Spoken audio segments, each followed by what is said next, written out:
નમસ્કાર દર્શક મિત્રો, ગુજરાત ડિવિઝન ન્યૂઝમાં આપનું હાર્દિક સ્વાગત છે। સમાચાર છે, સંતરોડ ચોકડી પર એલસીબીની મોટી કાર્યવાહી। ₹18.97 લાખનો વિદેશી દારૂ કાર સહિત મુદ્દામાલ ઝડપાયો।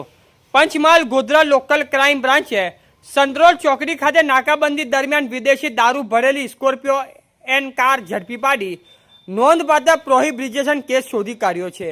પોલીસને મળેલી બાતમીના ચોક્કસ બાતમીના આધારે એલસીબી ગોધરાની ટીમે સંતરોડ ચોકડી પાસે વોચ ગોઠવી હતી। પોલીસની નાકાબંધી જોઈ સ્કોર્પિયો એનના ચાલકે ગાડીવાળી સાલિયા ગામ તરફ આંતરિક માર્ગે ભાગવાનો પ્રયાસ કર્યો હતો। એલસીબી ટીમે તેનો પીછો કરતા મોરવા હરફ પોલીસને પણ જાણ કરવામાં આવી હતી।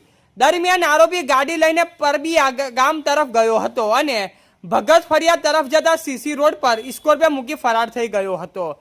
પોલીસે ગાડીની તપાસ કરતા રોયલ ચેલેન્જ વિસ્કીના 1056 ક્વાર્ટર ઓલ સીઝન વિસ્કીના 1536 ક્વાર્ટર તથા પાર્ટી સ્પેશિયલ વિસ્કીના 912 ક્વાર્ટર મળી કુલ 3504 ક્વાર્ટર કબજે કર્યા હતા, જેની કિંમત ₹8,97,926 હોવાનું પોલીસે જણાવ્યું છે। ઉપરાંત ₹10 લાખની સ્કોર્પિયો એન કાર મળી કુલ ₹18,97,926નો મુદ્દામાલ કબજે કરવામાં આવ્યો છે। આ અંગે ગાડીના ચાલક, માલિક તેમજ દારૂનો જથ્થો ભરાવી આપનાર અને મંગાવનાર સહિત આરોપીને સામે મોરવા હરફ પોલીસ સ્ટેશનમાં પ્રોહિબિશન એક્ટ હેઠળ ગુનો નોંધી વધુ તપાસ હાથ ધરવામાં આવી છે। કામગીરી એલસીબી પીઆઈ એબી વોરાના માર્ગદર્શન હેઠળ પીએસઆઈ ડીએન પરમાર તથા એલસીબી સ્ટાફે કરી હતી। Reporter Tahir Tapla, Gujarat division news, Godhra.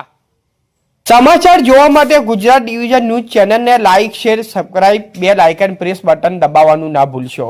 ધન્યવાદ।